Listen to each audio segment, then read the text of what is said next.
Your Excellencies, ladies and gentlemen, His Excellency, the Secretary General of the United Nations, had a nice talk with me and the Vice President about many things. And I'm glad to report that at the end of the meeting, there was a consensus among us that the United Nations will work as much as possible to assist Indonesia in many ways in its economic recovery, as well as political stability.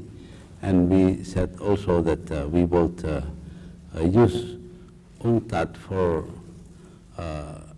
trying to find new frameworks for cooperation within the United Nations for, let's say, the situations in the future. Besides that, in the talk we talk about East Timor, about the situation in Indonesia, about the investment prospects for Indonesia, and so forth. So I think it's better to listen to the Secretary General about this, please. Thank you very much, Mr. President. I'll be very brief because you've shared with the press the nature and the extent of our discussions, and perhaps take the questions that they may have for us. Yes. Mr. Secretary General, what has been resolved regarding the issue of human rights contributions for all that Yes, we did discuss it, but as you are all aware, the government has begun a judicial process to make accountable those who were responsible for the violence. And I think that process should take its course. As I have said earlier, I support what the government is doing in this area, and it is important that those who were responsible for the atrocities be brought to justice in order to send a message out that impunity will not be allowed to stand. And it would also be a deterrent for those who will be minded to attempt that in the future. Do you know how the international tribunal? I beg your pardon? Do you know dismiss the possibility of having an international tribunal? What I have said is that the government has already demonstrated its determination to bring those responsible to account. If the government puts them on trial and justice is done, I do not believe that the Security Council will insist on setting up an international tribunal. Of course, if that doesn't happen, the Council has a right to refer to it. What is the definition of justice, Mr. Secretary? What is yours?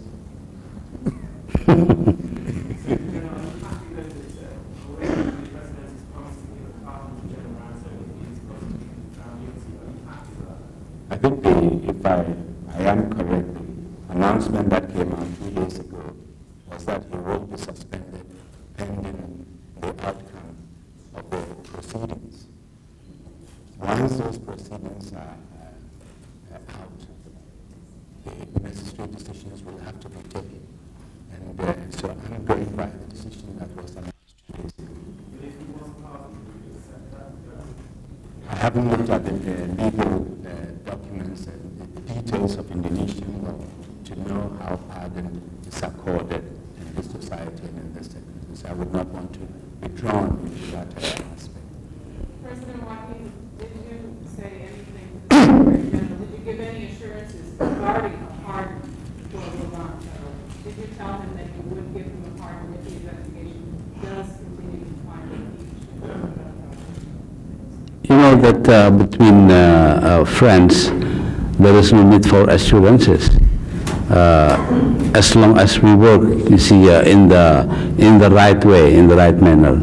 That means that we will prosecute those involved, and then later the decision will tell us what to do.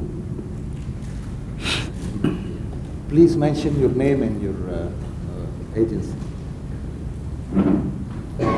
Nation building obviously is a slow one. We did have a very good pledging conference for them in Tokyo. The results were very satisfactory, and the funds are going to begin to flow now.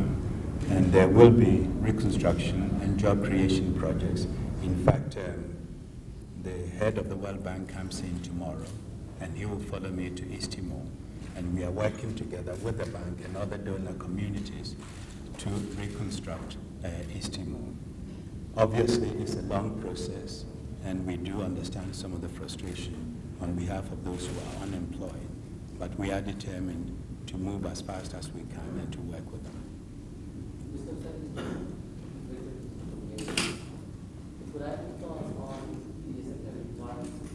Can you speak a bit louder?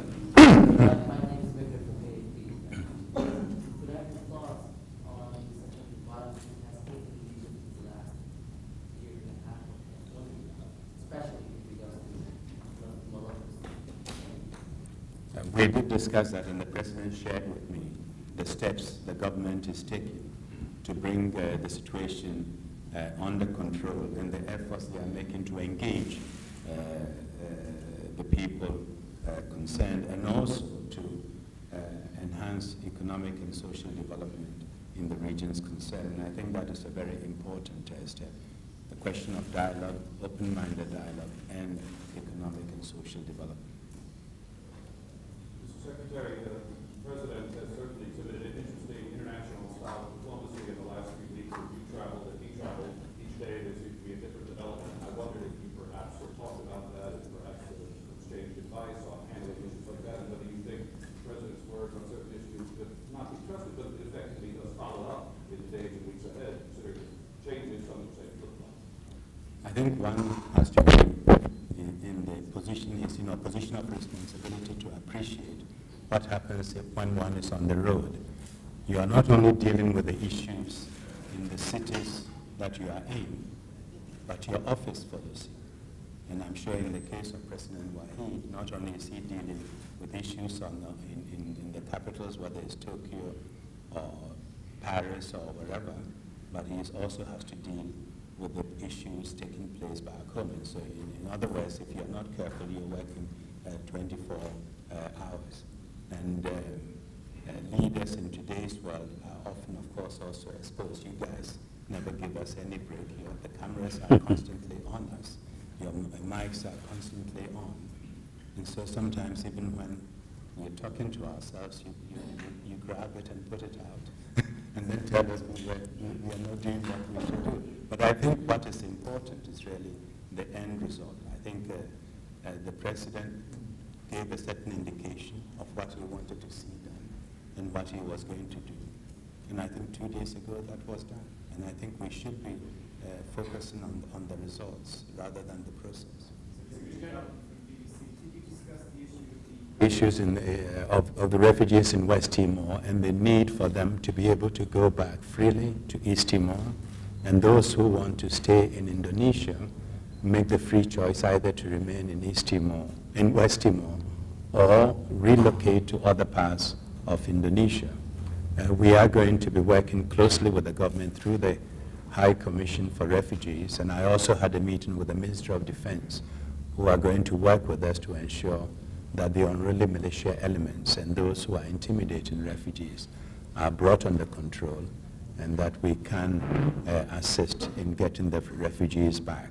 And this morning with the President, we talked about opening the road between East Timor and West Timor, not only for refugee return, but also for normal commercial purposes. President Wahid, the fact that you suspended General Wiranto, what kind of message, if any, do you want that to send out to the military? No message, because they understand the situation very well without any message. I just deal with the persons, not with the military as an institution. That's what's important, but it's not a message. 2 more questions, please. We had an understanding with the Indonesian government in the sense that the Indonesian military and police would assure security for the East Timorese to exercise their right and for the popular ballot to be conducted. And as you know, on the day of the ballot, things were under control, everything went well. But of course, we all know what happened then. The security forces were not able to live up to that engagement, and in fact some of them became embroiled in thrashing the place. And this is why the commissions of inquiry were set up, and that also explains why we are in a judicial process. What is important is that the UN and the international community did not throw up its arms when the violence ensued, but worked with the Indonesian government and governments around the world, and particularly in the region, to come in and help restore order in the place. And of course now we are faced with the question of reconstruction, and it demands the cooperation of all, and I'm very happy that good relations has developed between President Habibie and Zanana Gusmao. And I think East Timor realizes that good relations with Indonesia is important, and Indonesia is also prepared to establish good relations with East Timor, and that bodes well for the future. There was a lady here. Could you speak a bit louder, please? First of all, let me say that the government has given me a clear impression that it is committed to reform, and I think we are the signs are all around us, and serious efforts are being made to transform the society. And here I'm not talking only of economic and financial aspects, but I think on the military aspects, for the first time in many decades, the civilian authority over the military is being asserted, as is the case in any normal democratic society. And I think this is important. Obviously, any major transformation of the kind we are witnessing here is going to take time, and we need to be patient and not look for rapid results overnight. And I think with that spirit and that support, I think the changes that President Wahid and his government are trying to bring about will succeed. And I think we should be patient. Thank you. Thank you. Thank you very much. Thank you as well. Thank you. Thank you.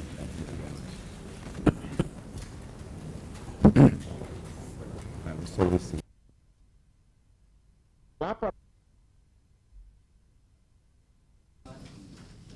Ya, kembali saya katakan, saudara-saudara, saya minta maaf betul.